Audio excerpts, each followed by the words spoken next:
What is up, y'all? Welcome to my fantasy football podcast. Super excited to have you. It is episode number 35, man. We are just pumping these things out left and right. Let's get right into it, man. We have some great news for this week. We have Eric Bieniemy hired back to the Chiefs organization. A guy that had left, went to Washington, took Jaden Daniels, a rookie quarterback, to a very new height, took him to an NFC championship. And then this year, he was the running back coach for the Bears. And look, Kyle Monangai, a seventh round pick, and DeAndre Swift, a guy that's just been hopping around the league for a while. He turned them into guys that ran the Bears offense pretty much. Yes, we know about Caleb Magic, but Caleb is great in the fourth quarter, okay? These guys have kept the game under control for the rest of it, and he has made their play action game look amazing. You see Caleb do all these beautiful rollouts. I know the guy that designed them.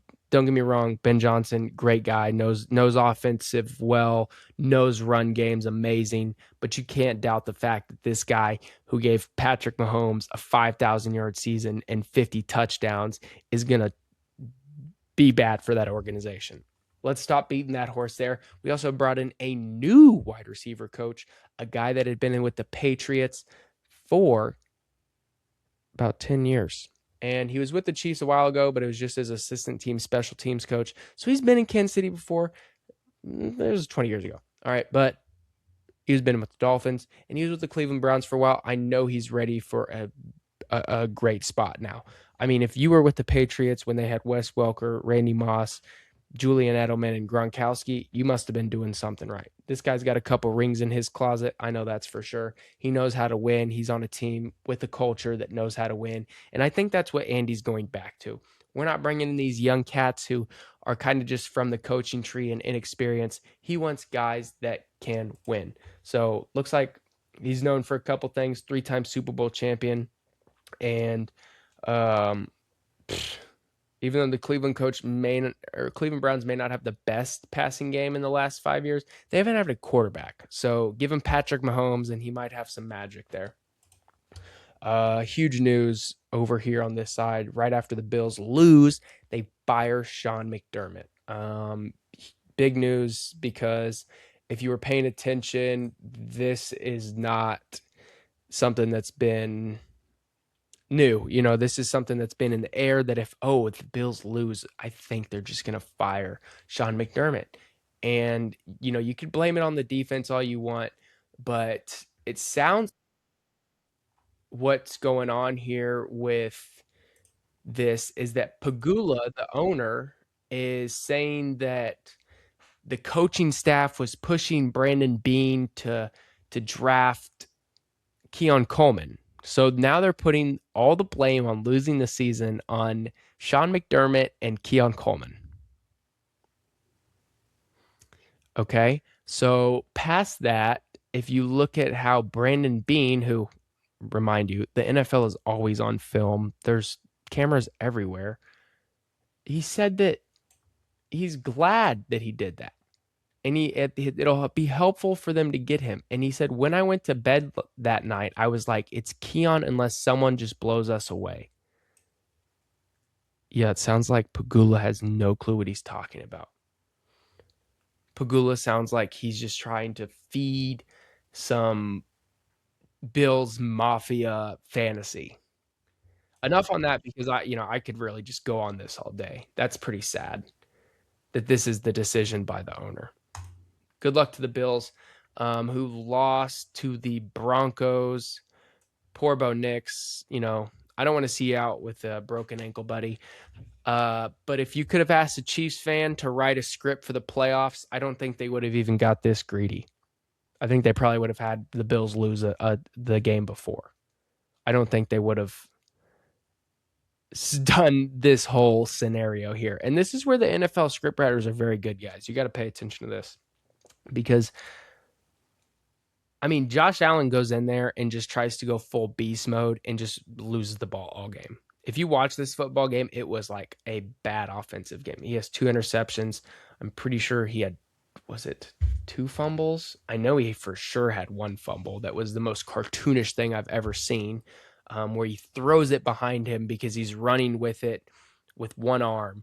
And if you're looking at the defensive player who tracks him down, first of all, he's behind him when he starts to scramble. And second of all, he's not worried about tackling him, not one bit. All he does is swipe at his arm one time and the ball goes backwards, because everybody knows, if you've ever played football, that you don't carry a football in your palm, okay? It takes no effort whatsoever for someone to bump your elbow, and then now you don't have a football in your hand and it's on the ground. And football's not basketball, okay, people? You want it in your hand the whole time. You do not want that thing on the ground. Bo Nix obviously did his thing. Let's give him some credit.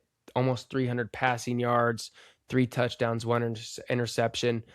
Obviously outplayed Josh Allen. And, we can't make excuses for Josh Allen anymore. We really can't. Because if this were to be Jalen Hurts, who, yes, lost and people scalded, or if this were to be Lamar Jackson, who lost to the damn Denver Broncos, people would have lost their damn mind, all right? If this were, freaking, I don't know, man. I'm just tired of this narrative that Josh Allen specifically, God damn it. Let me just shut up, because Tom Brady himself on the broadcast said he's one of the best players to ever play the position.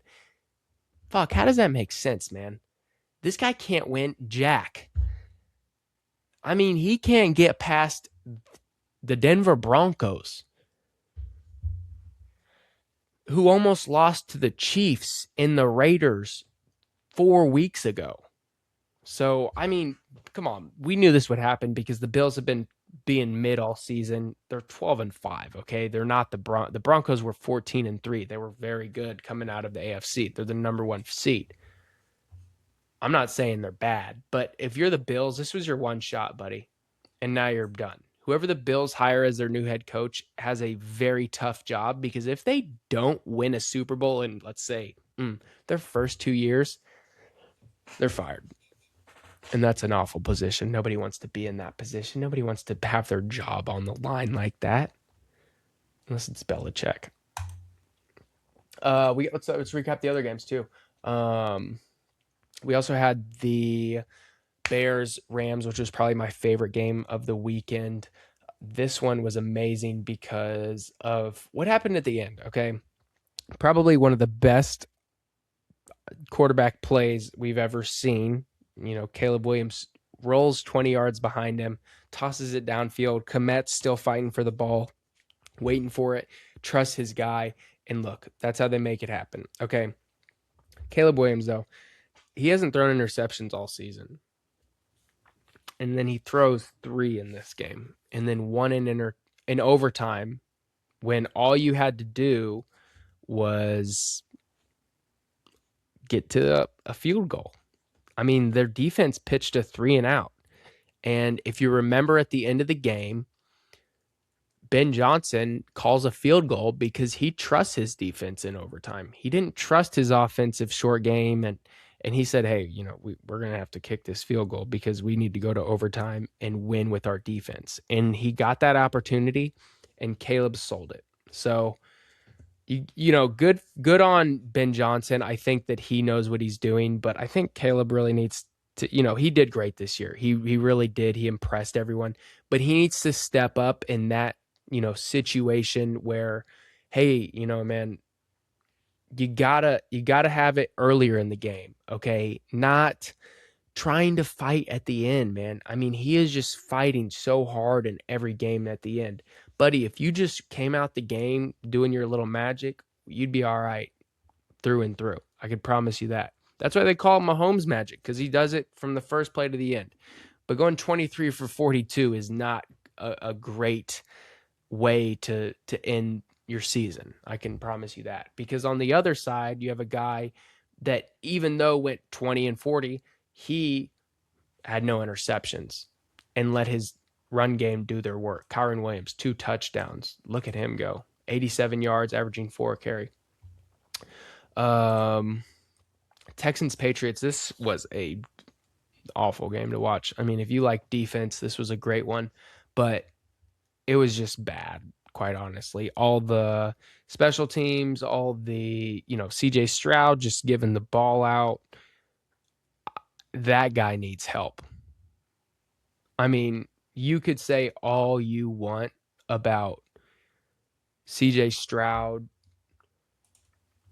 you know, throwing an interception. I mean, this guy got pressured 20 times and only took 3 sacks.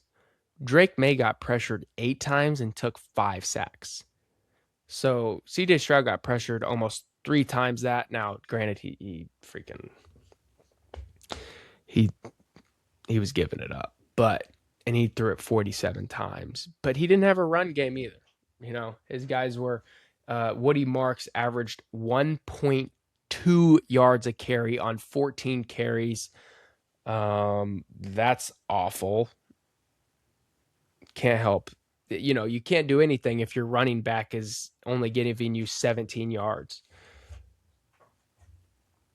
But that could be a testament to the Patriots defense too. And we'll see what they can do this week in shutting down the broken up Broncos, because I think they very much will be able to.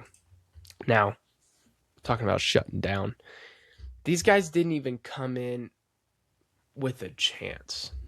I mean, straight up touchdown off the rip. Shaheed takes it back to the house. And that is probably one of the best pickups of the entire year. Shaheed from the Saints. Because since then, they have turned their season around. And I think that's what gave them the number 1 seed.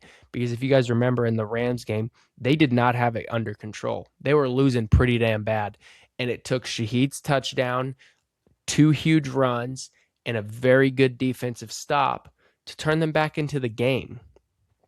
So we got to give a big shout out to Shaheed here. He was really kind of the driving force of, I think, the Seahawks' end of the season. And if he can show up in this next game, they will win.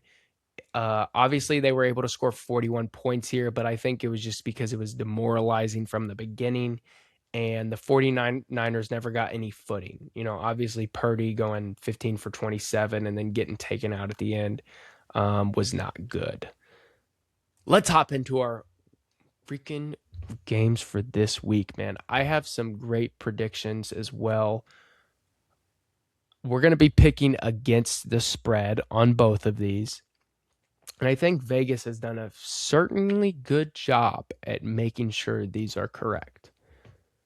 However, I like a little mix up here because I think the Patriots Broncos will be a total Patriots win.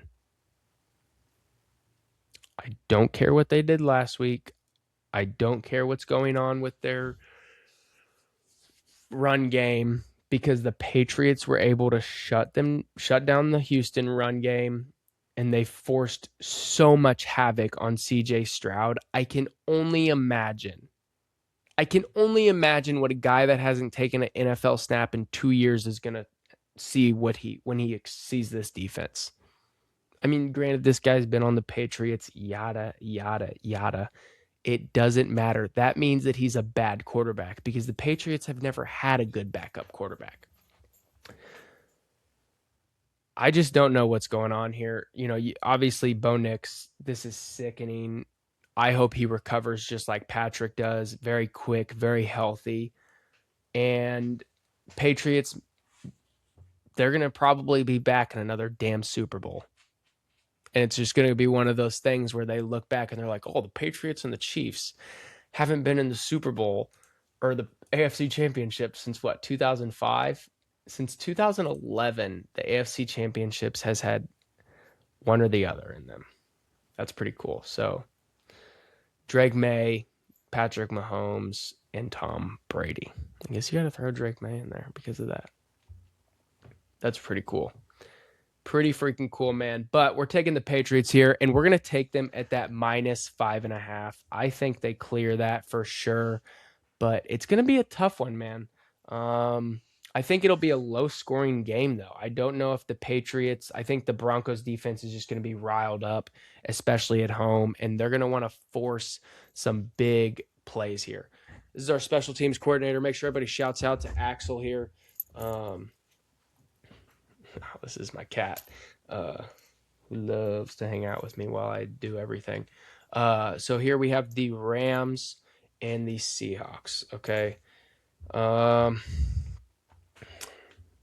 know a lot of people are on the Seahawks on this one, and I'm just going to go for a public betting real quick. Public betting lines on both of these games are sitting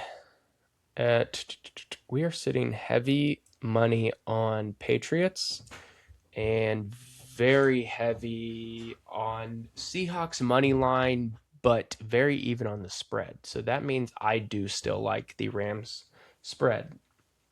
I don't know. This is obviously a pick 'em because 2.5 points is too close to be a true spread. So this is more of a pick 'em. So I'm going to pick against the money, 61% of the money. And I'm going to take the Rams. So this week we have Patriots -5.5 and Rams +2.5. And give me the over of 46.5 points for the Rams and Seahawks. I think these guys go after each other. I think the defenses are strong, but I think they end up being a dogfight at the end. I don't think I have too much after this, man. That's about it today. Make sure you guys are like, comment, subscribe. Much love if you're here all the way through. Check out my betting series. We're in good profit. And I will see you guys in the next one. Much love and peace.